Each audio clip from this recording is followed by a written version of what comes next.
second session and the concluding session of the webinar. And we are going to today emphasize on online teaching and what are the advantages, challenges, and how to overcome them over a period of time and so on. So starting off with my presentation, and I will disconnect my video now. So I hope you'll have a good learning experience today. So thank you. We will start with the presentation.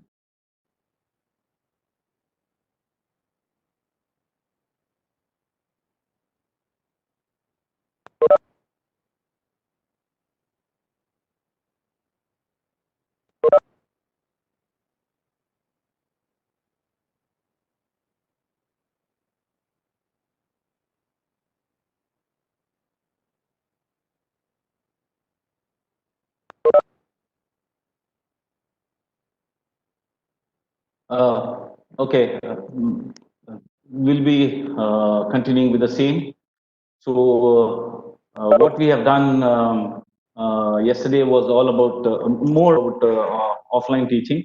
So today, as I said, what are the challenges on in online teaching, and is it possible over a period of time to convert these challenges into opportunities, and how to prepare in order to make online teaching successful? As I have been seeing and going through for the past 2 3 months, and some of you may already have listened to our honorable vice chancellor's interview that online teaching cannot completely replace offline teaching, but it can only augment and help making offline teaching. Online teaching, of course, it is going to be the need of the hour, as well as something which we are going to practice in the days to come. But offline teaching also is equally important. However, in order to make online teaching also successful and keep up our image as a teacher the same, what needs to be done is what we'll see. So yesterday, what we did was, we were talking about some important traits of an effective teacher. This is going to remain the same even for online teaching. A teacher has to be talented, energetic, ambitious, cheerful, humane, eloquent, and resourceful. That maybe there are a few additional traits that we need to develop slowly over a period of time. As I said, there are some things which cannot happen immediately or overnight. It is always going to be a learning experience, and slowly, in the months to come, I'm sure we all will become more eloquent and more familiar with the styles of online teaching. Now, yesterday we had discussed about the different types of teachers, the categories of teachers, like a mediocre teacher tells, a good teacher explains, an excellent teacher demonstrates, and a great teacher inspires, and so on. So, on similar lines, we have a wonderful, you could say, way of representing teachers in Sanskrit, and there are different Sanskrit words. So, finally, it is up to you to decide and determine where you want to belong to, and how to go about it. For example, let's say Upadhyaya, they generally fall in an average teacher category. That is the teacher who gives information, and Upadhyaya is the one who imparts knowledge with the information. That is most of the time. This is something which we end up doing. Then Acharya is the one who skills. Then Pandit is the one who is able to give a deep insight into a subject. Then we have Drishta, the one who has a visionary view on subject and think on those lines. Now, we at least need to go up to this level. And finally, we have a guru, the one who is able to awaken the leading you to light from darkness. That is inspiration. Okay, so those who have just joined the teaching profession, maybe their category, and somebody who has put in say about 10 to 12 years of experience will be in Pandit category. So our aim finally has to be up to the guru level, which is a lifelong process. It takes a lot of time, but at least Drishta is something which we can maybe look upon to. Now, online teaching, we have been reading a lot of articles, and we have been going through debates and so on. And people most of the time talk about the challenges in online teaching, and maybe as teachers we also have faced a lot of challenges of late in the last about 2 3 months. So we will just see what are the challenges in online teaching. It is quite obvious that the process itself is inevitable. That is, the teaching learning is inevitable. We can't stop that process. How it is to be done is something which is troubling us these days. There's a big question mark. Now, as I said, there are questions, debates, suggestions, articles on online teaching of late in the view of pandemic.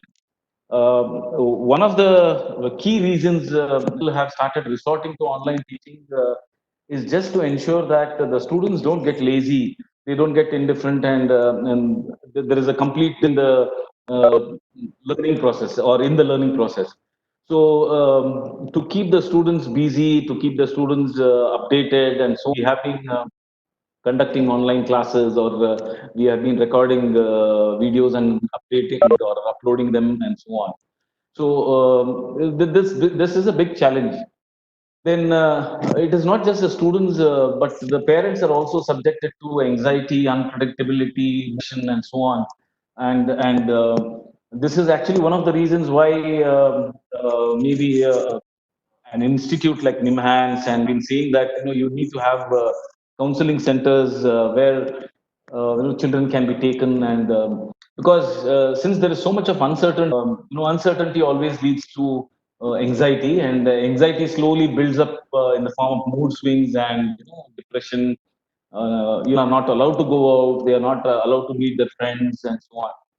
So this is also a big challenge. That is, what we call as the mental pressure. Now, psychologists have suggested that children need to have a certain maturity level in order to accept and imbibe online learning, uh, which is one of the reasons why online teaching learning process is not generally preferred, say up to about sixth or seventh standard. But fortunately, the students whom we teach, they are quite well versed with technology and they are quite mature. So maybe it is easier for them to adapt to this kind of online learning. Now, as teachers, this is insurmountable, something which cannot be expressed in words at all. So the kind of stress which we all are going through as teachers is immense, terrible.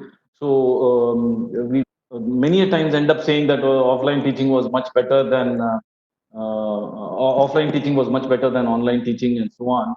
However, when the need arose, that is, when the need came, we all have stood up to it, and trying in our own simple ways to keep the teaching learning process going on.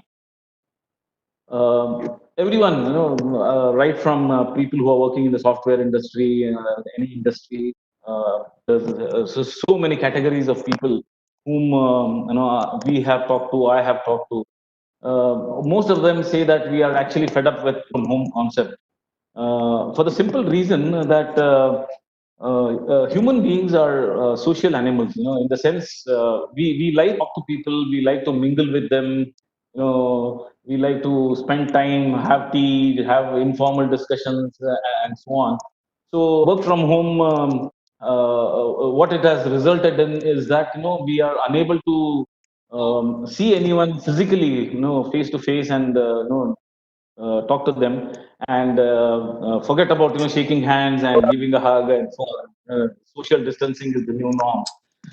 So taxing for women teachers, because they need to play multiple roles simultaneously. Now the kids are at home, the spouse is at home, and they need to focus on cooking. They need to focus on so many other things. So along with that, they need to prepare for the classes also. So this is actually more taxing for women than men. However, do we have any options? The question which we need to ask. Okay, so because today it is COVID or coronavirus as we are calling it. Maybe tomorrow it might be something else. We really don't know. People are talking about the beginning of World War III. That this World War III has already begun, and this war will not be fought. maybe in fields and all using arms and ammunition. It may be like biologists, that so many things we keep listening. So in that context, do you think online teaching is norm, or this is something which is going to continue? So if you think that there is any other option, then of course you can grab it. But if there is no option, if we have to accept online teaching as the new norm or something which we have to adapt, then how effectively we can do it is our responsibility. We have to take care of that as quickly as possible. So this, I'm sure most of you, almost this cartoon which is circulating, which is very viral in all social media, be it WhatsApp, any other platform, that student is happily enjoying looking at his cell phone, whatever is being taught, and the teachers are bearing the brunt. Okay, not generalize it to that all students are like this, and all teachers also. I have seen teachers who are again very competent and very serious about sharing notes and posting them properly. There is complacency, relaxation on the teacher side also, and also on the student side. But this is just to express how things are going to be in the days to come. So the important thing is, we need to understand the message what this cartoon is trying to convey, and without generalizing or being, we need to just enjoy the cartoon and see in the months to come. Now, this is something which I actually wanted to share with all of you. This is a bar chart, bar graph, you can say, for the distribution in the age group of 0 to 14 years, as per 2016 survey. Uh, Now, in fact, with migrant laborers going back to their villages and so on, this again might have changed drastically, and in this sense. So we will focus only on the red and okay. So the red one stands for the rural population, and the green one stands for the urban population. So all of you can easily accept Andhra Pradesh and Telangana.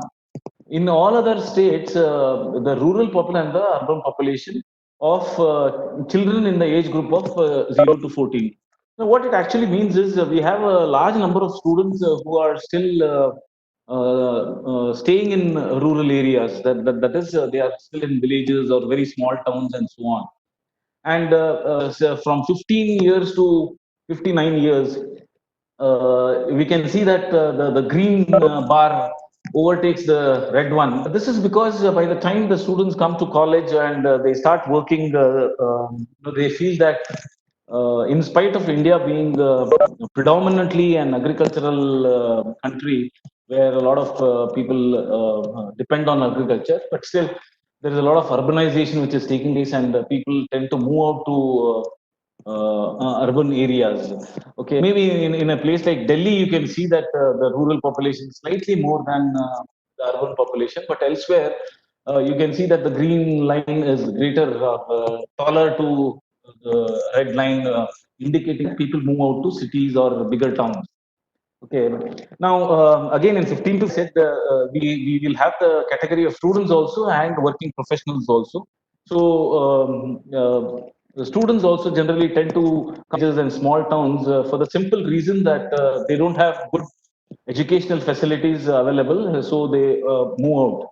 However, some of them may continue in their own villages still till maybe 12th standard and so on. Now, this online education is not only for engineering education. No, you look around, you will find that there is so much of hue and cry about online education, even for kindergarten students, which is surprising. And I really don't understand how such small students can be taught in an online manner.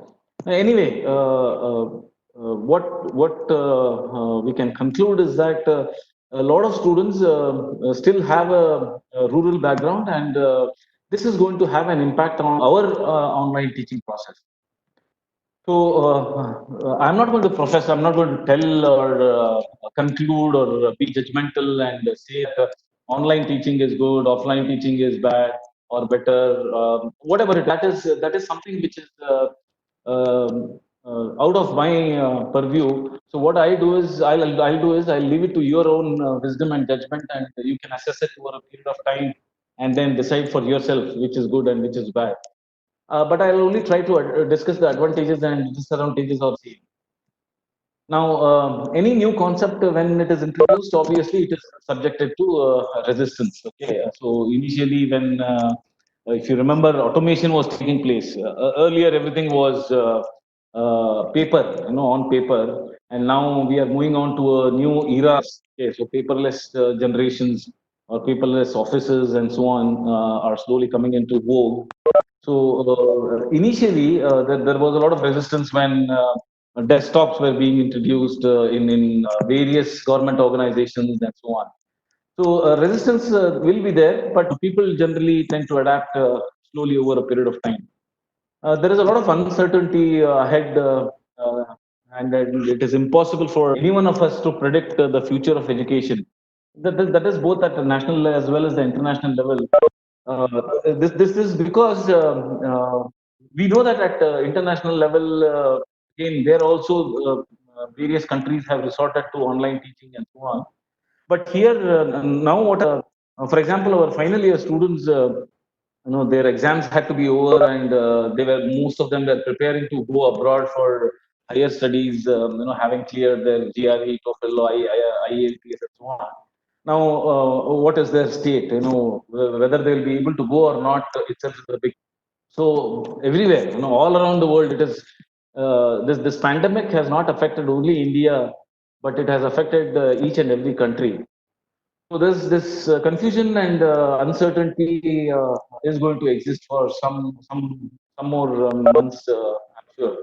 Then even the government authorities are equally confused currently thinking about the future, because I think most of you have seen discussions and debates every day on television channels or maybe in newspapers. You might have read that is one person says one thing, another person says another thing. What to do? Whether online education is good for the age group up to about eighth standard, or we have to conduct it only beyond that, and so on. So the confusion currently is existing, but in that it is going to be the trend in the years to come, and we need to accept it as quickly as possible. So, in case of engineering education, the possibilities are quite high that in the years to come, the essence of engineering education itself may change. Essence in the sense, the way in which things are going to be taught, it may be changed. It may change drastically, because we all that there is a lot of emphasis which is going on skill development. So skill development, the way it exists in other countries, I've seen is there are instances. I'm sure your own students may also have expressed it to in front of you that what they study in the duration of about 4 years. Sir, we hardly put about 20 to 30% of what we have studied in our jobs. So why should we learn all this and so on? This transformation, of course, will take some time, but it is important that we realize that there is going to be some change which is going to occur in the next few years to come, and that is mainly because of the emphasis on skill development. Then those who have, that is the teachers who have a very few months or years of service left, may somehow maneuver themselves and manage to escape. But others who have their entire career ahead in front of them, it is very important that we all need to gear up and adapt as quickly, keeping in mind the outcomes. In the sense, of course, if we come back to offline teaching, there's nothing like it. We can always continue the way we have been doing it. But if there's going to be a blend or a mixture of both online and offline teaching, may come out with a rule one fine day saying that maybe 70% of the lectures or 60% of the lectures have to be conducted offline, and the remaining 40% have to be conducted online, and so on. Then we need to gear ourselves up, equip ourselves so that both are going to be effective in the same manner. And the rapid change in the policies as well as the technology is going to affect all of us sooner than later. So the pace at which technology is changing is unbelievable. What we see yesterday is not existing today, and tomorrow we may see something new altogether. So we as teachers also need to understand that these changes have to be digested as possible. Now, we will, as I said, we will just go through the advantages. Most of these things, I'm sure, you might have come across or there, but we are going to discuss them in a very systematic manner, and without concluding, we will only summarize it at the end. So, what are the advantages of online teaching? We have encountered and we have seen that there are some advantages also. The first and the foremost thing is no boundaries. So e-learning has made everyone realize that distance is no longer a barrier. I'm sure most of you have made fruitful use of your lockdown period, and you have attended and completed a lot of online courses also, your knowledge level, skill level, and so on. So these courses are not conducted here, just the next door. They are conducted somewhere. You attended these courses. You also gave maybe online quizzes, online tests, and so on, and successfully completed these courses. So distance is no longer a barrier. You can be in any remote part of the world, and you can learn anywhere else. So before I move on, kindly switch off your audio. Somebody had switched on the audio. Please switch off the audio. Please mute your mic. Otherwise, there'll be an echo. Then the second thing is online convenient in the sense it can be an advantage and a disadvantage both at the same time. But we can take it away and say that the biggest advantage of online teaching is that classroom teachers, theoretically at least, they are available for 24 hours a week. You can always be available to your students. Then online teaching offers flexibility. Teachers online classes as per their convenience. In the sense that there's no time restriction as such.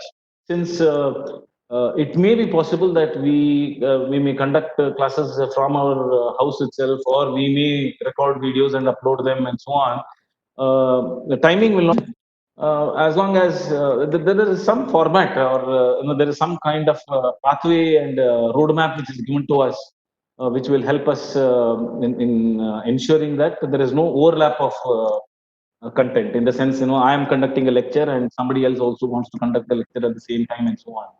Of course, in offline teaching, this doesn't happen because we follow pre-recorded and pre-decided timetable, but there is a lot of flexibility. You can't, if your class timing is from, let's say, 10 a.m to 11 a.m, and if you have some urgent work, you can always put in this lecture will be conducted at this time and so on, because there is no physical movement needed as such. Then it brings the education right to the doorstep. Teachers can make the lectures more proactive and engage the students with greater efficacy. It's there, right in front of the students. Is there, but it also needs support from the family of the children. The family needs to be very supportive. Late, be discussing that also. What is the role of the family? Then online teaching may offer more individual attention. This is because there can be between the teacher and the student, and this connect can be either via emails or WhatsApp groups and so on, where directly asked. This is a very common observation. I'm sure all of us have made that some students end up coming to our chambers and asking doubts or questions, and we end up saying that, why did you ask this question in the classroom itself? It would have helped others also. Others may also have had this doubt. So but the general feeling is right from school days. Asking of questions is not encouraged very much these days. Either snubbed, or, as I said yesterday, sometimes grudges are kept and so on. So the students want to be themselves. So for the fear of or laughed upon or some other reason, they do not ask questions in the live class, but they can get their doubts clarified through email and WhatsApp and any other platform which you are using. Then online teaching can be cost effective, especially for the learners. That is, as students, it can also save time, moving from their house, coming to the college, going back again, and so on. These days, we keep, I'm sure, we keep listening to such kind of classes which are conducted, especially at the 12th standard level, from 7 a.m. to 7 p.m. That is the norm. 7 a.m. to 7 p.m. With maybe about 1 or 2 hours break in between. So you can see, you can how grinding it can be, how tough it can be, because the students have no other activity which they can carry out. It's only the same grind which they have to go through. So all these advantages do exist. Similarly, teachers can address a larger group. For example, we use apps like, let's say, Zoom, Cisco, WebEx, what we are using now, or any such thing, Google Meet. The strength accommodate is about 100. Okay, so normally our class strength is about 60 or 70. So teachers can now address a larger group, and most importantly, newly appointed teachers can overcome stage fear very quickly. This is for the simple reason that the stage fear, as the name itself suggests, stand on a stage and students are in front of us. But in this case, uh, there's our laptop or a mobile, which is what we are holding in our hand, and we are facing it. So there is no question of stage fear as such. So newly appointed teachers or those who have lesser experience can overcome stage quite quickly. Also, during the online classes, if the teacher faces the camera, which we always tend to do, so if the teacher faces of the time, the students get a personal touch feeling. That is, they feel that the teacher is addressing exclusively him or her. So the teacher is multitasking, or addressing a large number of students. Each student will feel that the teacher is teaching only him or her. Can also be an advantage. Then the teacher can rerun the lecture and make edits or amendments in case of recorded video. And this is because we may not be perfect, and we may not be correct the first time. So we can record a lecture and do it in case there are any errors or small such things which can be omitted and so on. We can always edit the videos and then upload them. So this will assist the teacher in delivering effective lectures. Unwanted things can be removed, and you can only keep the required content. Of course, this is a long-term possibility. It would be possible to rope in a professional multimedia team to make the delivery to the point. Many a times, whatever video recording we do, in case of recorded lectures which are being uploaded, uh, uh, generally, the quality is not so high. There's a lot of shake and so on. So if a team itself is hired in order to, this is it's definitely going to help. But the issue here is the right stakeholders need to agree upon this, especially the management of the college, the principal, the head of the department, and so on. And maybe we also need to have smart classrooms made available. Then on the student side, the student can also replay the lecture any number of times to understand complex lessons. Uh, Sometimes it so happens that in offline teaching, when we teach a particular topic and go out of the class, that is the end of it. We generally don't touch upon the same thing anytime again. But because it is a recorded lecture, it is available on some platform, maybe YouTube or some such platform. The student can replay the lecture time, pause it whenever required, and so on, in order to understand complexity. Of course, it is going to be a big challenge for the teacher in order to deliver complex lessons. I have been talking, coming from a mechanical background. There are certain subjects like machine design, vibration, and finite element, and so on, where you have huge derivations to be done and application of equations and so on. So you can imagine how difficult it is to subjects online. Then, before we move on to the challenges, then let's take if there are any. If there are any questions, I'll open the chat box. Maybe one or two questions. We can take.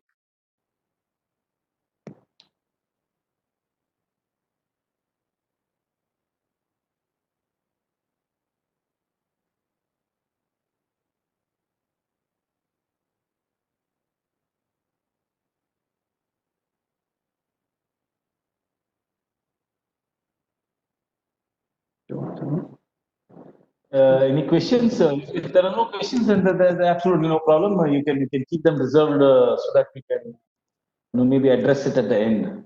Sir, Keru sir, It's not audible. Your audio you have to unmute, I think. it is audible now. Yeah, it is audible, but it's breaking. It's One okay. Tell question. me. I got one question on YouTube. Why the students are not interest on online teaching? Very few are viewing the videos. Yeah, this is something which I have experienced. Uh, why they are not showing interest can be due to varied reasons. One of the reasons which we are going to touch upon later on is inaccessibility. You have uploaded the video on YouTube and so on.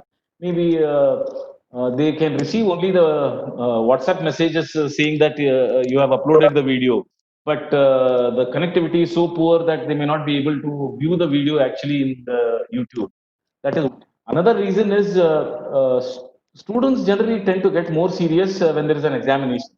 Okay, so I once the exams are announced, all these videos are going to be rerun by all the students. So it's not that this is a difficult thing where we have to discuss about whether exams will be conducted or not and so on. That is a different question altogether. But when the time arrives, I'm sure students will be able to access YouTube or wherever you have uploaded. Then the viewership increases. I have another question which has come up on the screen here. Now, how to take care of below average students? Now, this is going to be one of the biggest challenges in online. Uh, when we talk about below average, what we generally understand is the grasping capability of the student is low. So it is very important that when we are conducting online classes, we give time to such students. In the sense, we should not hurry through, just again the online video or the lecture. So the one way of doing it is pay special attention to below average students. Maybe you can identify them and you can message them separately and ask if they have doubts and so on. Now, another thing, of course, that is going to come later in my presentation is since we all have the habit of uploading videos, it is very sensible to upload videos not more than maybe about of 20, 15 to 20-minute duration. It is not like taking a regular class. So you need to record videos for a shorter duration, maybe about 15 minutes, 12 minutes, where a concept is very, very clearly, you could say, discussed, and then upload that video so that these average and below average students can also run these videos and try to understand. Okay, so this is, of course, even in offline teaching, we have below average students, and we pay special attention to them because they are physically present. Here, we have to find ways and means address these students. Okay, so I hope I have answered that question. Yes, sir. Yes, we can go ahead with that much only question, sir. We'll move on Yes. so that we can complete the discussion as quickly as possible. Okay, now we have talked about the advantages of online teaching. However, everything will have a flip. There will be some disadvantages also. So I have called them as challenges. So what are the challenges in online teaching? To begin with, there was a lot of confusion among the teachers. That is, even I was confused. So, what methodology to how do I finally deliver whatever I wanted to deliver? And generally, it so happens that we end up following the same or the procedure what we used to in offline teaching. So I told you that offline teaching, 1 hour taking a 1 hour lecture is no big deal at all. We can easily deliver the content and talk about various things in 1 hour. But when it comes to offline teaching, there are a couple of issues. One is, of course, the focus has to be retained. It is very difficult to retain the focus of the students. They may not be interested. After they see the first 5 or 10 minutes of the video, they may just switch it off. So how do we ensure that they remain focused?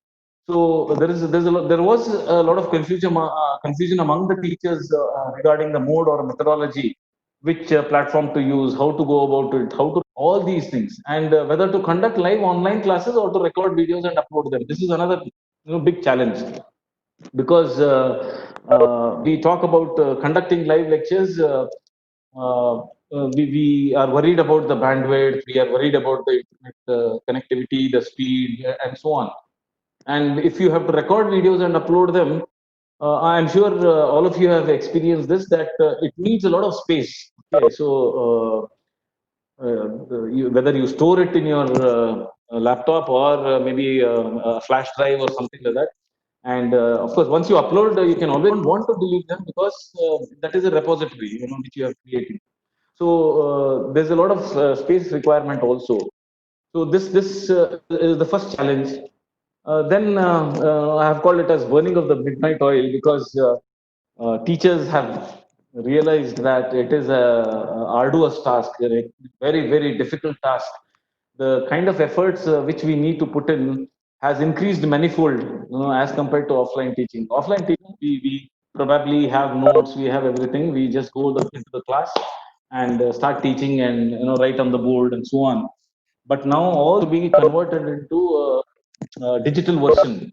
Okay, so if there are a lot of drawings, and if there are, as I said, if there are how to address them, this has become a big challenge. So the amount of effort which teachers need to put is extremely high in case of online teaching. Even for example, preparation of slides. Generally, for example, for a video, you need about 8 to 10 slides, and preparing those 10 slides, and then transferring those slides either mobile or on your computer only, if you have to use some kind of a screen recorder and so on. All this takes a lot of time. Okay, so we say that, offline teaching was much better. All these things were not existing at all. But as I said, efforts are being put by everyone, which is highly appreciative, and I'm sure over a period of time, it becomes a way of life. Then isolation. Isolation is also a challenging thing which we are encountering. That is, teachers will not have a sense of belongingness and intimacy. There's no one in front of you. Have no students in front of you. There is no sense of belongingness. It doesn't give a feeling that you are actually teaching at all. So this is a big challenge. When you have students in front of you, you have to face them and you have to teach them and so on. But here, since there are no students, there is no sense of belongingness, and or closeness, because there are no students. And this I talked about it yesterday also. That is, facial gestures are an excellent non-verbal way to collect feedback, and it is impossible, next to impossible, in online teaching to get instant feedback, because the students may not react at all. They are just they have logged in. That's all, but they may not react. So in a classroom, generally what happens, by looking at the faces of the students, we'll understand whether they are following or not, or if somebody has a question and so on. So this is not happening, or will not happen online teaching. Then we have interference from parents. Of course, this may not happen at engineering level, but in something which has been observed at school level. In many of the schools, when they started with online teaching, a lot of interference, because it's not only the child who is observing the video, but just beside the child, the parent is also sitting. So there were a lot of complaints about, you could say, pronunciation, grammatical mistakes, spelling mistakes, the intonation, and so on. But parents generally tend to look only at the flaws rather than the efforts put in by the teacher.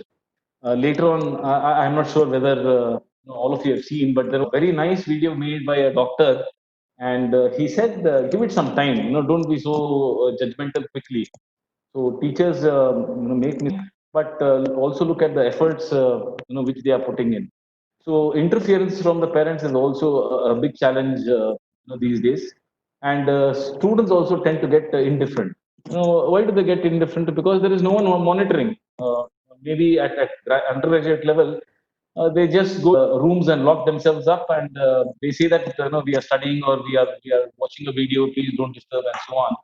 But neither the parents nor the teachers can monitor them. Really, we don't know whether they are watching the video or not, or watching the live session or not, and so on. So students generally tend to take the lessons a bit lightly. Um, then there is no peer interaction. This is something which is of great importance. It is going to play a major role in case online teaching becomes a rule of the day. That is, one of the ways students learn is when they discuss among themselves. See, we go and teach in a class is story. The other part of the story is, or other part is, students also discuss among themselves. Uh, since this is not happening, there is no interaction between the students at a physical level. So there will be no brainstorming, and because there is no brainstorming, that subdues the creativity, and there is no interaction at all. So if there is no peer interaction, that is amongst themselves, if there is no interaction, then the whole process of comes down drastically. So this is another major challenge. Then there are chances of procrastination, that is postponement. Especially, it can happen, as I said. This is also another answer to the question which was asked, that why is it that students don't take videos seriously? Why don't they watch them, and so on? The general feeling is that it is available. I can access it anytime I want. So, in case it has to happen at that moment, then it calls for a lot of self-discipline, and this self, both from a teacher's perspective as well as from a student's perspective. A teacher also cannot say that, okay, today I had a class, it is okay, I'll upload. That cannot happen, because maybe there are some students who are waiting for your lecture, and since there is no monitoring, there are chances that teacher lectures on similar lines, the students may not watch the video at all. You have taken so much of effort. I know it is very heartbreaking, even for me, that you record a lecture and you put in so much of effort, you upload it and you share the link and so on. But even after 2 3 days, you find the number of views are hardly about 10, 12, 15, 18, and so on, when the class strength is almost about 60 students. So 60 students, we generally expect at least about 50 students or 45 students who watch the video, but that is not happening. Then students need to be responsible and active learners. How do we make it? Saying this is very very easy. Making the students, making them active learners, and so on.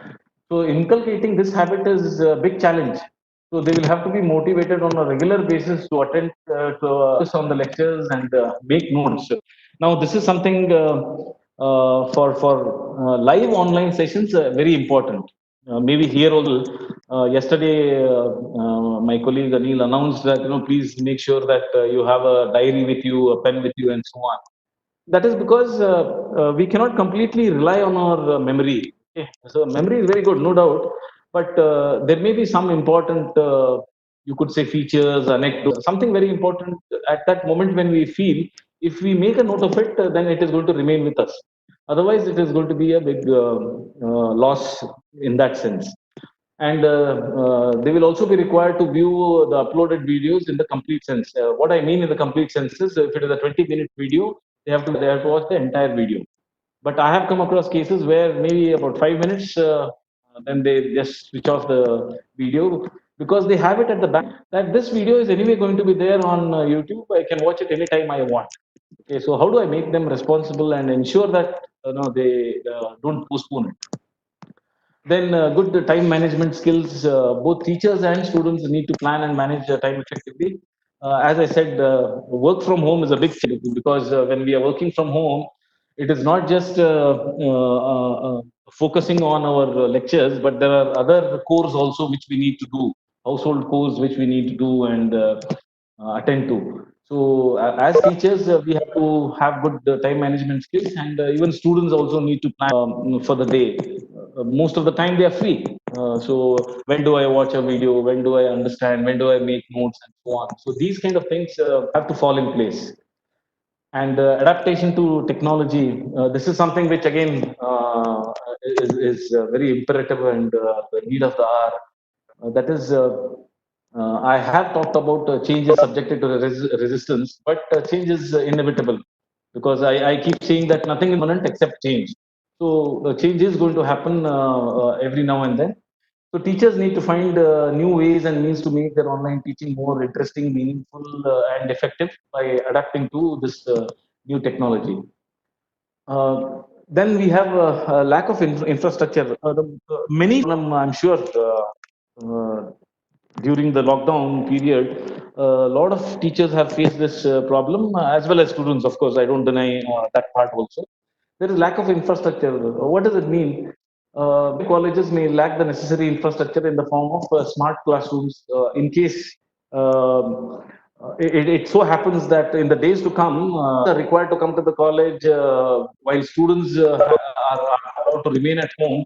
But we need to conduct either live lectures or record them and upload them. It calls for some infrastructure within the college. So this increases the dependency on others to record our. So somebody else has to do it for us. And recording from home is very difficult as well as taxing for the simple reason that we are not alone at home. Okay, so everyone is at home and everyone is doing their own work. So there can be a lot of disturbance and interference and so on. Then this is one of the most important, you could say, challenge for online teaching. That is the lack of connection. This, in fact, this is the reason why I showed the earlier bar chart, where most of the students of, let's say about 0 to 20, if they stay in villages or small towns. Now, in order to conduct online classes or upload videos, both teachers, of course, they need good high-speed internet connection and bandwidth and so on. But students will also be needed to have their own smartphones or laptops and all these things. Now, probably it is easier to have a laptop, phone, but not everyone can afford a laptop.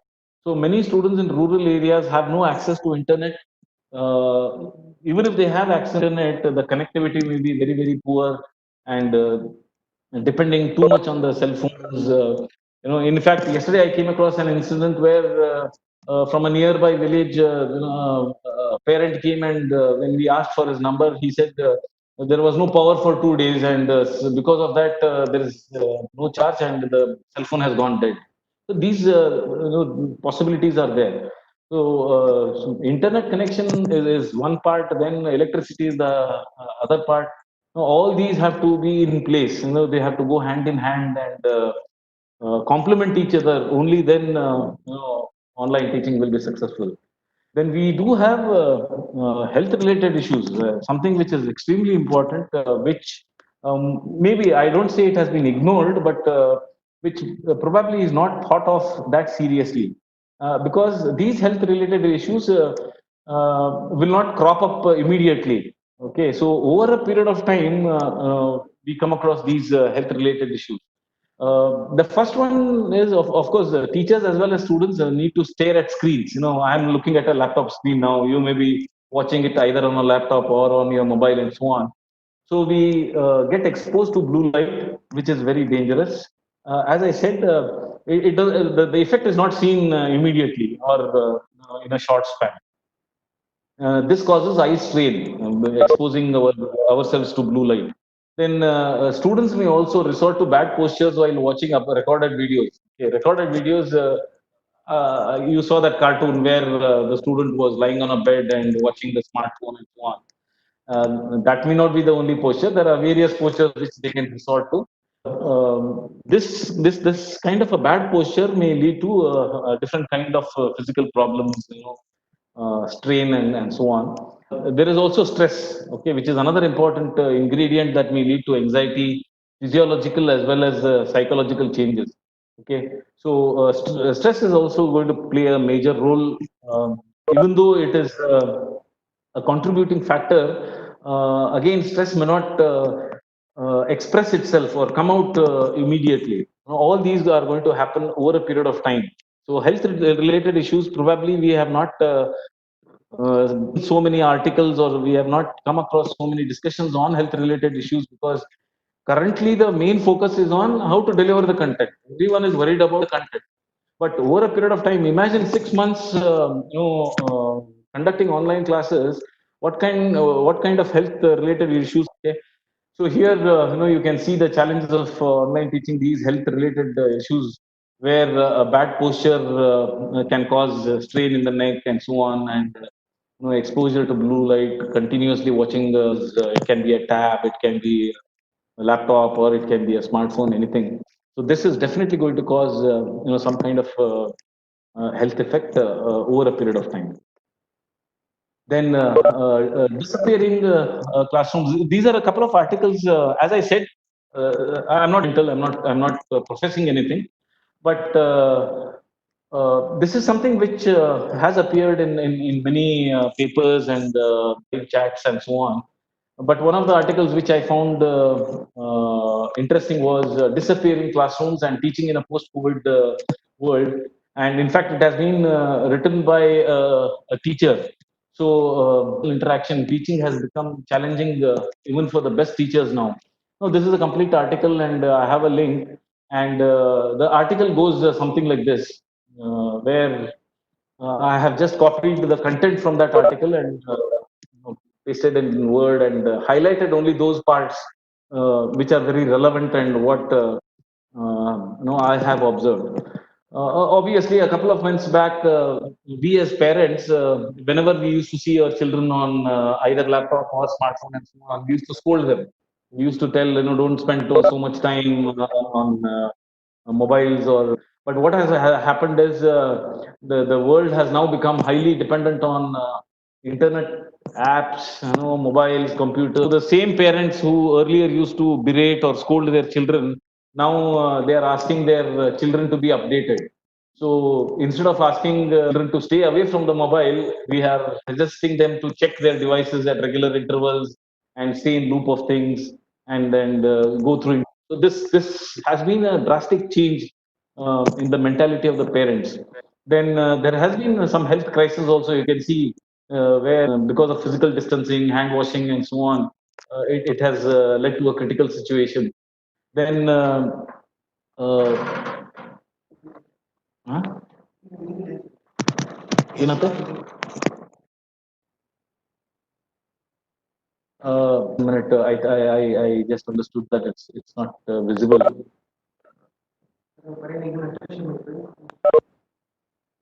Just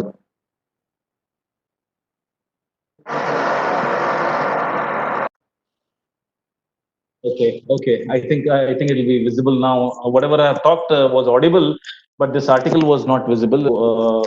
I have shared the article now. I'm sure it is visible. This is what I was mentioning, where as parents, we used to snatch cell phones, or ask them not to be on the laptop for a long time. Now the world has become highly dependent on internet apps, mobiles, computers, and so now we are asking our children to use and to use the laptops as much as possible. See, the sectors education. Okay, since the author herself is a teacher, she also has realized this effect. Educational institutions have been working hard, looking for new ways to reach out to the students. So, in a pre-COVID 19 world, that is before this entire pandemic occurred, classroom teaching was the norm, and it wasn't just about the chalk, blackboard, and so on, but rather an atmosphere that led to building bonds and mutual understanding between the teachers and students. There was, as I said, an intimacy and closeness. But the classroom culture has gone now. But it used to provide or help in developing one's personality, and also enable teachers to provide lessons through group activities and so on. So all this is a major disadvantage. Similarly, the pandemic has forced the teachers into a virtual world of teaching through different apps and devices. Now, maybe since we come from cities and such places, we could adapt very well and quite quickly to these teaching methodologies. But you can imagine those teachers who teach in maybe villages or other kind of schools and so on. They have never been exposed to laptop or smartphone with these apps. So it is actually becoming extremely difficult for the teachers also. So, apart from that, there is a big question: how much knowledge is actually being received by the receivers? This again is relevant to the question which I was asked as to why students are not interested in video. I have also has been observed by many people. So this part which is highlighted in red is about the health issues which I was talking of. Not only affecting the eyesight but also bodies and mind. Students are complaining about headaches, back pain, stiffness in legs because the movement itself is restricted. There are physical, and apart from all these physical health concerns, there is also the mental health which is getting impacted. So there is a phase of anxiety, hypertension, and so on. Not only among the students but also for the teachers. So we all agree that group discussions, group activities, projects, especially those in the undergraduate level in engineering classes, they were all very important. But they form an integral part of the teaching. But they have gone missing since the beginning of the pandemic. And teachers are not tech conversant and new ways to adapt to this situation, extremely challenging situation.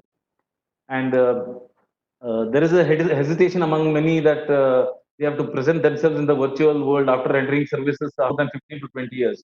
That is, for 15 to 20 years, they are mainly they were mainly involved in board and chalk kind of a teaching, but now they have to adapt to something new. So it is quite challenging, and it is definitely going to take some time. Okay. Then we have since teaching is performing every class immediate response from the students. I was talking about this where we don't get instant feedback in online teaching. So without eye contact and personal interaction, the whole performance stands null and void through these apps. And students are also so indifferent that maybe after a lecture, you saying that the lecture was fantastic teacher or professor or something like that. Okay, they say that it was your duty, you have done it. But in the classroom, that may not have happened. Just by looking at their faces, you would have felt happy or proud or whatever. Then also mentioning about this, the inability to afford the internet and maybe a smartphone or a laptop and so on. They also have they're acting as a barriers for this whole process of learning. Okay, so I was mentioning the writer is at some college in Delhi. So this was something which an interesting article which I thought. Uh, Okay. On similar lines, there is another article which had appeared, and why is it that online education is a sustainable solution in India despite free courses? So again, what I have done is I've selected some part of this. Let's see what this article has to say. Okay. Here digital learning has been of professionals that maybe it has existed, but over a period of time it has taken the earlier online teaching had taken a back seat, or it was not practiced, but now it has taken a front seat. So the online learning has become inevitable. We will not be successful until we understand that teaching online doesn't mean the entire classroom on Zoom. This is also something which I mentioned, that even if you have a lecture for 1 hour, maybe you cut short, bring it down slightly, and record a video, and later on upload it, where the duration of the video is about 15-20 minutes and so on. Then uh, there is focus on content without little attention on context. That is, we focus mainly on what needs to be delivered, but we are not focusing on how it needs to be delivered and whatever we are delivering, whether it is reaching the place or not. the learner engagement is also very important these days. And this we talked about this point again, that is health issues and so on. And uh, people say that mentoring is also going to play a key role.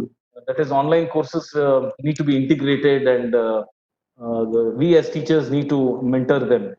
So we have seen that despite quality content and good advertising tools, what we use, the content is getting delivered, no doubt, but it is not getting delivered in tier 2, tier 3 cities or villages and so on. That is mainly because of the socio-economic challenges, which include lack of infrastructure, then deployment of internet facilities, and limited or no internet connectivity for learners and so on. Okay, so this is something which is uh, a big challenge. We just have to keep our fingers crossed, wait and see what measures will be taken by the stakeholders in order to improve this connectivity. Okay, so new users have little to zero understanding of technologies and methods, leaving many hamstrung. They really don't know what to do. In addition to this, lack of digital literacy, knowledge, etc., and how to navigate digital payment. These are big challenges. Whenever let's say data gets over, how do I immediately buy data? That is a big challenge. People may not know it. So, not just students, many teachers are also facing the brunt of this and struggling to effectively relay information. Then I was talking about proper electricity, internet connectivity, and financial resources to invest in tablets, laptops, and so on. This also will be a major barrier. And then teachers will be teachers also need to be trained. We are very fortunate where we have some exposure to computers and smartphones and so on, so we could adapt very quickly. But probably in remote areas, in villages, and so on, teachers have to be trained. There is option so that they can create a comfort zone for themselves and deliver this digital content more effectively. Okay, so these are two very nice articles which I thought I'll then no, just to break the ice, I've included two cartoons. You can just see the cartoons. Teaching online, how challenging it is from a teacher's perspective. If you give your maybe mail ID or your WhatsApp number or something like that, so you have 736 new messages. It's just a number, but messages will come in volumes and volumes, which you need to address them. You need to reply to them. So that is a big challenge. So from a teacher's perspective, of course, there is a humorous student's perspective also, where a student says, "I hacked into the school computer and changed all my grades." Then the school computer and deleted all my grades. Okay, so yeah, just to show you how online teaching is impacting our lives. Now, how to convert these challenges into opportunities? We will talk about it, but before that, in case there are maybe very quickly, I can take one or two questions. In case you have questions, you can just uh, uh, put them in the chat box or something like that.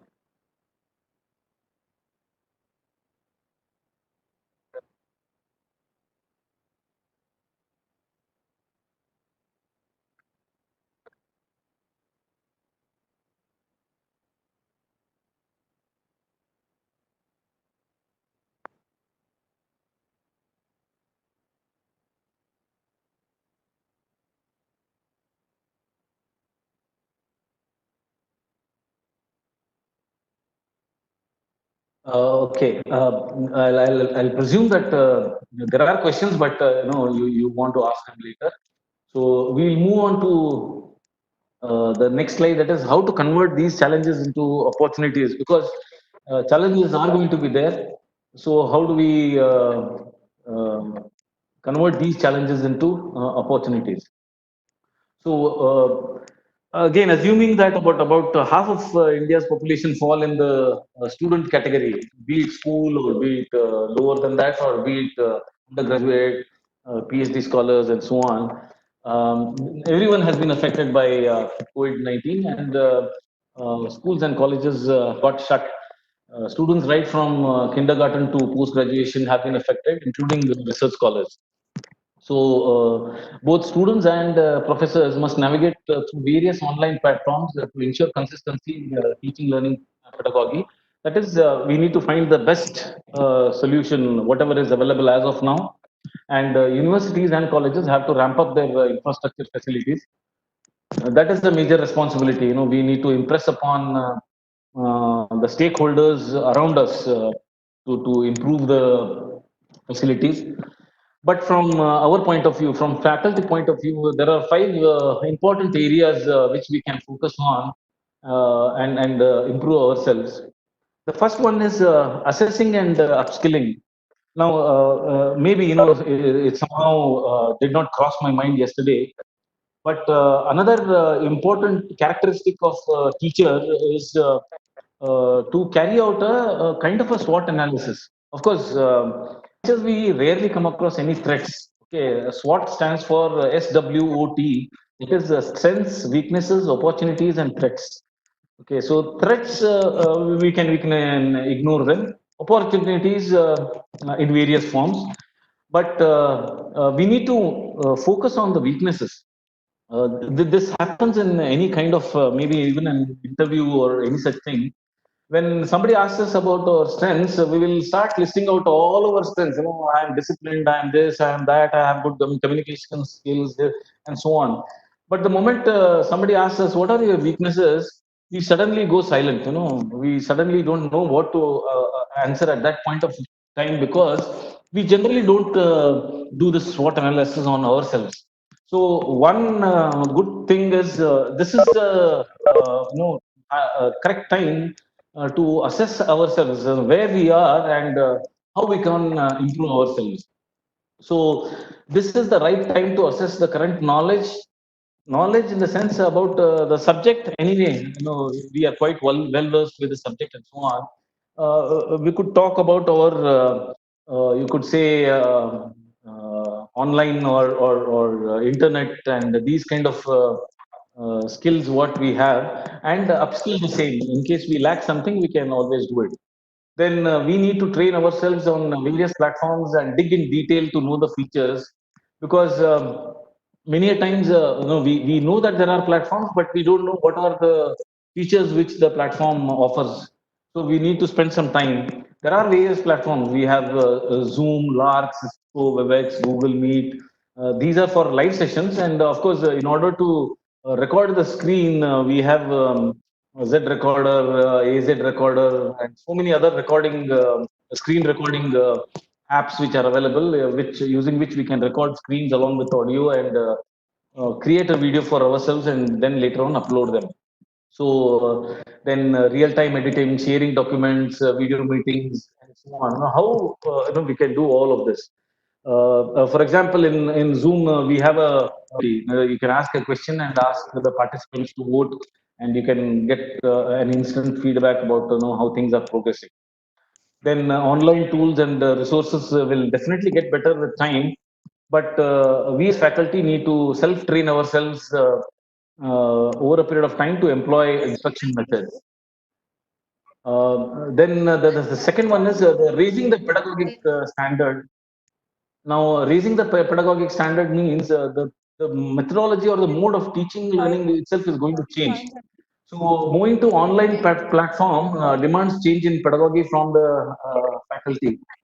Uh, Techniques like blended learning, where one can combine pre-recorded classes with live discussion. What I mean by this is, suppose tomorrow you have a lecture, what you are going to discuss, what the students need to study, and so on, and a very short 5-minute video you can post it, and the students will go through that. The next day you can have a live discussion, so that the students already know what they are going to discuss about, and if they already have queries, you can clarify their doubts. And then there is something called as flip classrooms, where the content is shared prior to the discussion. On the same day, you can do some content, and you can allow the students to take charge and this can be used more often. And the recent research shows that to retain 20 to 25% to 60% of material during online teaching, which is quite obvious because then we are uploading videos. It is already there. Nobody downloads and deletes it, as compared to 8 to 10% during classroom teaching. Of course, we do have professors who have the habit of maybe dictating notes in the class. Okay, so under such circumstances, is retained as quite high. But normally, we should not spoon feed our students so much that find for relying too much on us. So what has to be done is they need to be told what additional reading they deliver a lecture. We share the content, information, the basics are taught, and so on. And then what happens is we can definitely lead them towards reading good books and all these things. So raising the pedagogic standard. The third one is creating a personal repository of content. Now, earlier, there used to be one book. We used to have one, let's say, which we used to uh, use it as a reference. Okay, so that book we could tell the students also to purchase it. Now, what delivering online lectures may not get recorded anywhere in some cases. So once it is lost forever. So what you need to do is you need to create some such repository where these lectures are going to be stored. There are some methodologies which allow you to store them. Of course, if you upload them in YouTube, it is there. But what videos you have recorded, make sure that you repository of self-curated academic. Self-curated means all the editing is done, everything is done, and you create a self curated repository. Then this you can create your library and make it accessible to students for proper completion and subject matter. Now, when I say accessible is where they can only access it. They cannot alter it or change it or do any middle with it. So this can be done. Then you can also follow suitable online platforms. You can use suitable online platforms where there can be quizzes that can be conducted, assessment formats, and so on. Obviously, we have Google Forms these days. And then we also have another platform like Kahoot and so on, which can help you in a great manner to improve your online teaching. Then we have ensuring student engagement. This is something everyone is worried about. Okay, off late, for online classes, how do I ensure that student gets engaged? So it is a well-known fact that span of attention of humans is approximately about 20 minutes. So whenever you are delivering a lecture online, then you can deliver it for 20 minutes, and after 20 minutes you can break the ice. Okay, so only then you will be able to grasp the attention of the students. So during the online sessions, you can conduct ice-breaking sessions, allowing the students to interact openly, but by moderating, of course. They cannot talk about any matters there. About the subject itself, they can discuss either with you or themselves and so on. Then students can also be given challenging tasks during online sessions, and should also be provided with breakout rooms permitting student interactions and discussion. So we have to, as I said, we are all very creative and innovative. It is our responsibility to ensure student engagement. Then, in case of recorded videos, I have been repeating quite a few times. It is preferable not to record videos for more than 15 to 20 minutes. And discussions can also be graded. In the earlier points, I said that discussions can be done. So discussions can also be graded to make the assessment more crisp and clear. However, it has its own. As I said, Zoom can accommodate 100 people. WebEx can accommodate 100 people.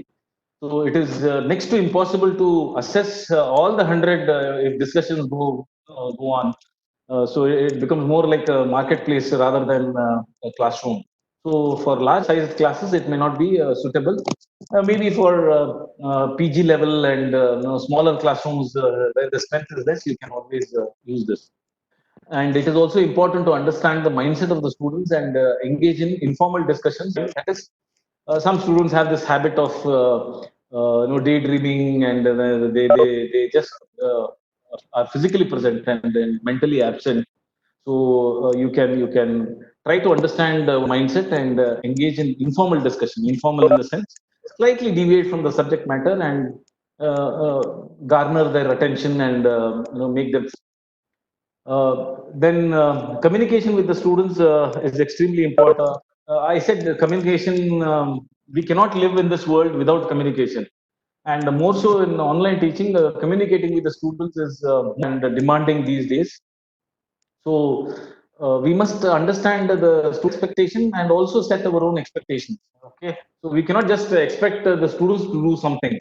Also, at the same time, we should be aware of what we need to do, our expectations. Then norms have to be established during online and ensure that all students follow correct etiquettes. See, this is a new word. Earlier, we used to talk about etiquette. In offline classes, how the students have to sit in a class, what should be their mannerism, how all these were called as etiquettes. Now we have come across a word called as netiquette. That is, since we are going to conduct everything on the net, then how? So features like raise your hand and the use of chat box, etc., they need to be encouraged to ensure that the class does not get disturbed unnecessarily. Here also we have been requesting everyone to switch off or mute your mics and mute your this thing.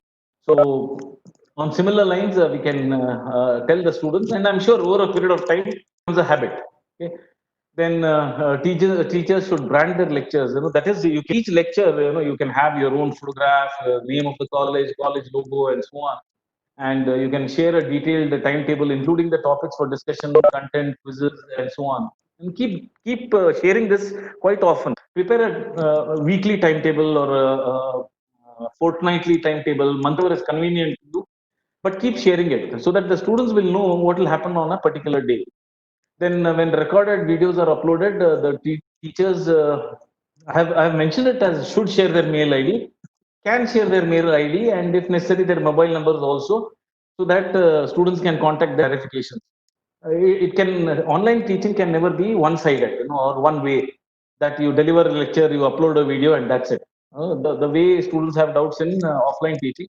So here also we need to provide a platform where they can get their doubts clarified. If we expect students to embrace this new methodology of learning, then we also as teachers should accept this new technology of teaching. Yes, we may find it difficult, we may find it irritable at some times, and so on. But when it becomes a norm, when it becomes a rule of the day, then there's no other option but to accept it and adapt as quickly as possible. But if we don't do so, then there will be no conviction. Okay, so we'll be just doing it. We are going to scribble some notes, then maybe using a cam scanner or some kind of camera graphs, and then post it, and so on. This is going to send a very very wrong signal as well as a bad signal. So whatever professionalism we had in offline teaching, the same professionalism we continued in online teaching also. So, in summary, what we can finally say is teaching will always remain noble profession. This summary, of course, what I have done is based on yesterday's discussion and today's discussion. I have just created a summary. So, whether you teach offline or online, teaching will always remain as a noble profession. Then both the versions, whether it is offline or online, will need certain traits, certain characteristics, and most important ones are communication. I keep hitting the hammer on this part, that is communication. So communication skills, empathy, compassion, concern, and motivate and nurture the students. So this has to be done whether you are doing it online or offline. Now, it is important for teachers to understand the behavioral pattern. That is, that this is exactly the reason why I, talked about the PAC pattern yesterday. Unless and understand the mentality of the students and why a particular student is behaving in a particular manner at that point of time, there is no point in getting immediately to it. So we need to understand the behavioral pattern of the students, and there needs to be a blend of both psychology as well as sociology, teaching, learning, pedagogy. Then both offline and online teaching have their own advantages and challenges. It's not that offline teaching is a cakewalk. You can easily go through it. Even offline teaching has its own challenges as well as online teaching. So we as teachers need to keep looking out for optimal solutions. That is what is best suited not only for us but for the students as well. Then everybody in general, but teachers in particular, need to be lifelong learners, which I mentioned yesterday. There can be no teaching that can happen without learning. So, what I mean by lifelong learners is we don't have to sit with a textbook every day. Okay, the textbook content is fine. Over a period of time, you will gain mastery over it. But my suggestion is try in a lot of general reading also, so that when you are discussing a particular topic in your class, whether it is offline or online, you can immediately what you have read and maybe help the students grasp in a better way. So there is no other option but to keep reading one's skills. And as I said, when I talk about reading, which becomes an important part of communication, read whatever interests you. No, I again don't want to tell you that you have to read this only, that only, and so on. But the best thing is at least try to read a newspaper in the morning, which will have two effects, which I mentioned yesterday. One was it will improve your communication skills, and the second one is you are abreast. You are updated about the happenings all around the world. About science and technology, about sports, about this, so many things. That means presentable as a teacher. So please don't shy away from this reading habit. Please make reading your DNA. You put it in your blood and make sure that you read every day. Yes, it should come when you don't want to have a cup of tea without a newspaper in your hand. No, I want such a thing to happen. We'll have our time limits, our limitations, and so on. But as far as possible, you can plan so in such a way that maybe even tea along with that. I'm going to read the newspaper. After that, you can slowly move on to. There are wonderful novelists, full articles, and so on. So you can read whatever is of your interest. Then technical knowledge is. Yesterday I answered to one of the questions. The content what we are delivering has to be correct. There is no option. You can't run away from that. But imparting soft skills and life skills will enhance the image of a teacher. We need to keep telling what other skills the students, so that finally they become successful and they are going to become good citizens also. That was our main motto yesterday. That we need to students who are going to be the leaders of the nation and who will a nation building is what we then change the lives of a few students. See, it is impossible to have that kind of impact on all the students, but over a period of time, if you can change the life of a few students for the better, that will be the best reward. We will always have complaints about so many other things, but one thing is for sure that whenever a student, maybe 6 years, 8 years, 10 years, and so on, when they come back and tell you that today what I am is because of you, that is going to be the best reward. That is going to compliment which you will ever receive, and uh, no other profession in this world will get this kind of a feedback other than teaching. You pick any profession, nobody will go back and tell that this has happened because of you. It is only for who are blessed, that if you finally end up as a very good teacher, then the best reward will be the appreciation what you get, the gratitude from your students. Okay, so this is everything in summary. So I hope that everyone will keep learning. Wishing everyone all the best and happy teaching. Hopefully, in the days to come, we can have a perfect blend of online and offline teaching, and adapt ourselves. So a teacher affects eternity. He can never tell where his stops. That is, we never know whom we are influencing.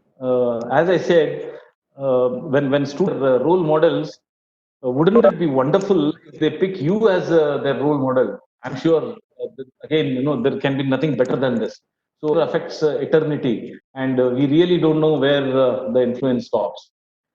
Okay, so that is all about online teaching, the advantages, challenges, how to improve, and what can be done. And then we summarized what we had discussed yesterday and today. So, hope was a wonderful experience to all of you. In my initial, I have shared my cell number as well as my email ID. You can always personally contact me and have a further discussion. Again, as I said, there'll be attendance which will be taken immediately after the session. But later on, very simple. Based on what we have discussed yesterday and today, there'll be a very simple. You can say a test or kind of this thing, and then you can give your feedback, and later on, maybe in a day or two, you'll be able to get your certificates. Okay, so thank yeah, each one of you for having participated and actively taken part in this session. That's what. Let's see if there are any questions, and if there are any questions, we will quickly take those questions and complete. Thank you, Kiru sir. Can you hear me, sir? Yeah, I can hear you. I got one question. Uh, for on or online mode of teaching, it is very how we can control or the students from discipline point of view. Yeah, see, it is as I just mentioned. Since there is no moderation being done, one thing is it is possible to control the students as such.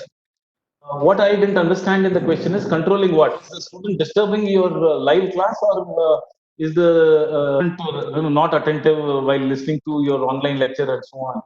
One is as long as your lecture is engrossing and the content what you are trying to deliver, you make it very interesting.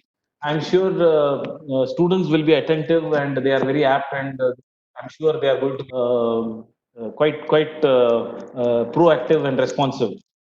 Now, another way in which it can be done, in some cases, in some troublesome students and so on, is we can address them independently and tell them not to do it. As far as possible, we should not treat it as a complaint or take it over as something which we are going to discuss with your parents and so on and so on. This should be completely avoided. It is only motivate the students just to make sure that they are attentive and they don't disturb any. And what you are trying to do is for their own benefit. It is not that you are doing it for fun or anything. You have taken a lot of efforts, so you also expect from the students. So kindly so motivation is the only way in which you can do it. You cannot do anything else.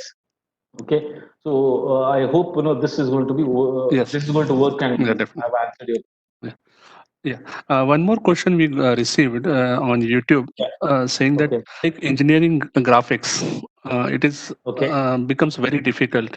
So what I Yes. suggested them is definitely the subject like in graphics needs more efforts from the software point of view. So we have suggested a few videos done by our faculties. So Yes. any other Yes. points you Yes. want to put on that, the subjects like that? See, subjects like engineering graphics, what I see, you may not be able to teach these kind of subjects by creating videos. It becomes very difficult and be dependent on someone to make the videos and so on. However, if it is possible, if you can record it, when you do the board, you can do it. Using a software, getting the solution is one part that can be done. And another way of doing it is maybe you can use a tripod, you can use a camera or some such thing which covers the entire board. And in a span of about 20 minutes, you can solve a problem, and that you can instead of having it as live, you can upload it later. If you want to have it live also, the only issue here be good internet connectivity in the place or in the classroom where you're doing it. Otherwise, maybe you can actually record it and upload, and later on, in case there are any questions, you can answer them. Okay, so as I know what kind of subjects we have in engineering graphics, and we have finite element, and so many such subjects where it is actually next to impossible to slides. Preparation of slides is not possible. Handwritten notes or some such. We need to. That's what we have to use our own wisdom in order to. Make sure that the students will finally understand what we are trying to deliver. That is the important thing. So good afternoon, sir. Yes. Good afternoon. Tell me, ma'am. Sir, I am Aparanjani, sir. Yes, ma'am. Tell me. Sir, can online teaching replace the actual classroom learning? That means, No. can we get accuracy through online teaching? No. This has been a misconception, or it's a kind of a fear which everyone is the wrath which we are all facing these days. Because in a country like, at least in India, it is impossible to completely replace offline teaching with online teaching. Not only because of the disadvantages which we just discussed, but it is also because when we talk about offline teaching, there are so many characteristics which the student may finally never be able to develop time. Okay, students generally learn not only by what you teach, but by what you actually do. So since you are not physically present, there are very important traits which they may not actually develop over a period of time at all. So online teaching can never 100% replace offline teaching. However, I think it is going to be a blend of both in the years to come. I hope I've answered your question. If any other participant is having question, they can unmute themselves and ask the question, please.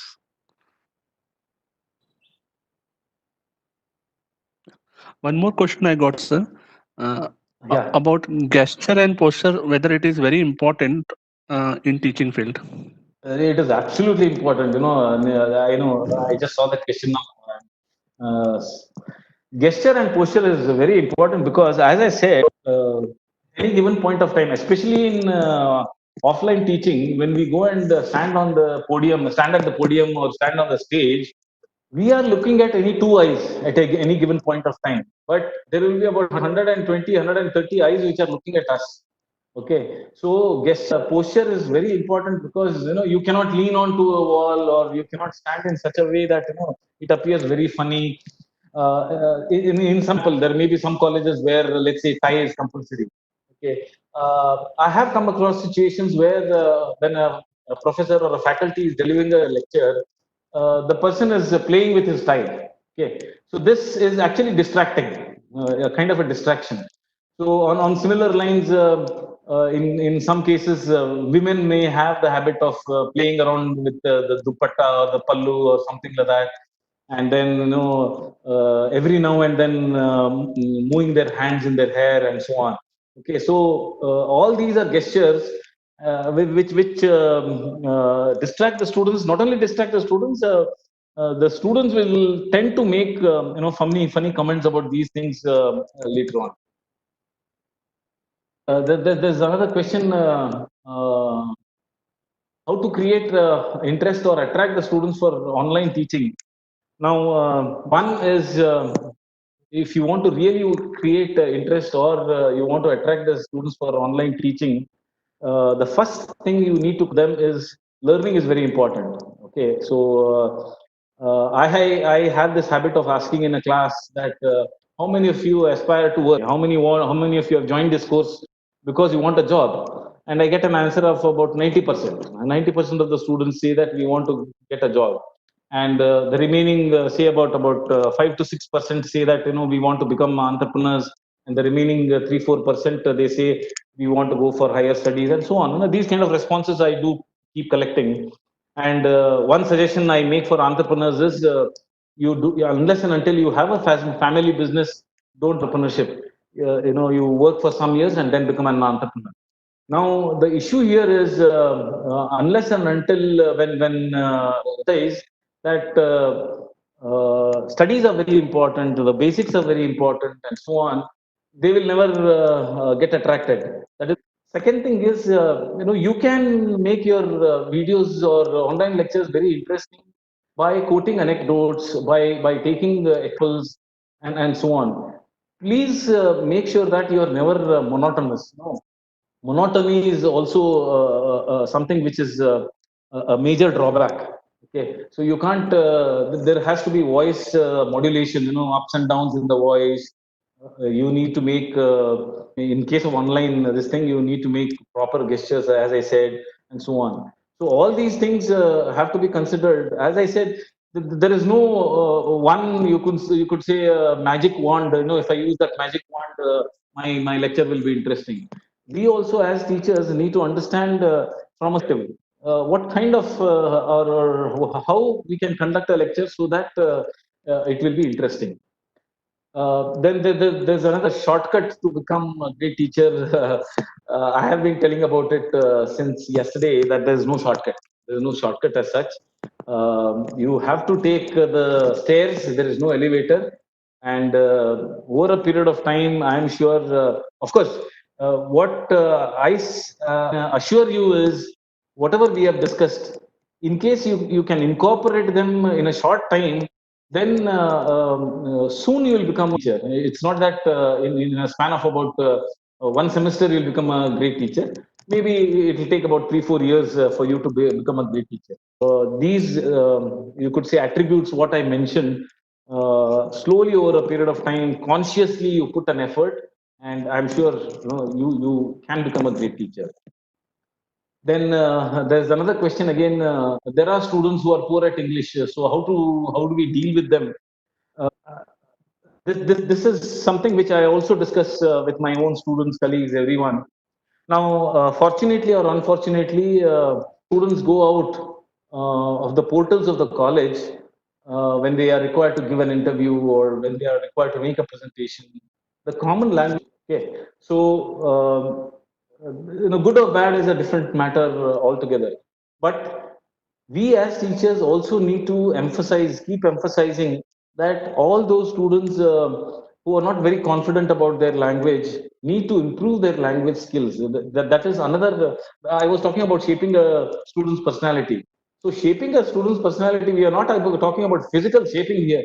We are talking about how do we overall stand in the society. So, one major thing is if you want to deal with them, keep telling them that you poor. Don't make fun of them or don't insult them or taunt them and so on. No, this is something which this is something so you can improve it by the same means which I just mentioned, and things don't improve overnight. Time. So somebody who is not good at English, maybe at first or second semester level, at the final year level, if they have improved, and that improvement is because of you, that you have been telling and you have told at some point of time English is important and so on. I think you have done a job. Okay, so you need to keep telling them. And just because somebody is poor in English, you please do not resort to talk in a local language. Okay, that is another wrong thing which we generally do. Because somebody is not good at English, we end up talking to in the local language. Please don't do it. Continue talking in English only, and you encourage them to talk in English. And even if they go wrong, it is okay. It doesn't matter. By a period of time, they can, I'm sure, improve their language skills also. Okay, I think. Okay, this also again the same thing. What I answered for engineering, graphics, and other subjects like design, kinematics of machinery, and so on. What are the suggestions to deal with these? Now the issue is actually very difficult. One way is initially you can try this out where you can have a stand on which you can fix a mobile and record lectures where you write, and you also give a commentary. Okay, create a video and then upload it. That is one way of doing it. Or you can also use a tripod and in a classroom. record your video, but the only care you need to take is record it for more than about 20 minutes for various reasons. One is our focus of attention is 20 minutes, and the second thing is as you increase the size of the lecture, the size increases and the time to upload it also increases. So all these are big issues. The internet connectivity is not so okay. So I'll take this last question before we conclude. Can we create interest to the student who is forcefully coming to the class? Now, here comes the behavioral aspect. Okay, so the first thing is if we are talking about offline teaching, we need to actually understand why the student has taken up the course.